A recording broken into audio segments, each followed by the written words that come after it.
RTI Live News. Ask for right. RTI Live News की स्वागతం. ఉత్తరాంధ్ర ఉపాధ్యాయ ఎమ్మెల్సీగా గాదే శ్రీనివాసులు నాయుడు ఘన విజయం సాధించారు. మంగళవారం సాలూరుపట్నం వీచేశారు. సాలూరుపట్నం పరిధిలో వేద సమాజం స్కూల్లో సమావేశంలో పాల్గొన్నారు.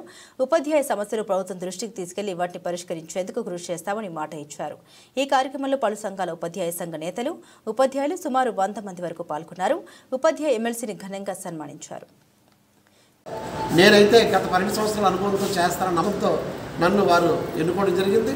వారి నమ్మకాన్ని వమ్ముపోకుండా ప్రభుత్వానికి, ఉపాధ్యాయ సంఘాలకి, ఉపాధ్యాయుల మధ్య వారధిగా నేను పనిచేసి ఉపాధ్యాయ ఆకాంక్షలు నెరవేరుస్తానని, మంచి స్థితిగతులు మెరుగుపరిచే విధంగా మంచి పిఆర్సీ కావచ్చు, మంచి ఐఆర్ కావచ్చు, ఎరియర్స్ కావచ్చు, పెండింగ్ ఉన్నటువంటి డిఏఎన్ కావచ్చు, అన్ని విషయాలు కూడా ప్రభుత్వంతో మాట్లాడి అవి చెల్లింపులు జరిగేటట్టుగా నేను కృషి చేస్తాను.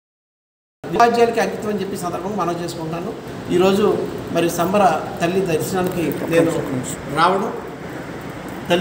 రావడం, ఇక్కడ శ్యామలాంబ తల్లిని దర్శనం చేసుకోవడం, మరి అందుబాటులో ఉన్నటువంటి మరి సాలూరు పట్టణంలో ఉన్నటువంటి నా కుటుంబ సభ్యులని ఈ సంస్కృత పాఠశాలలో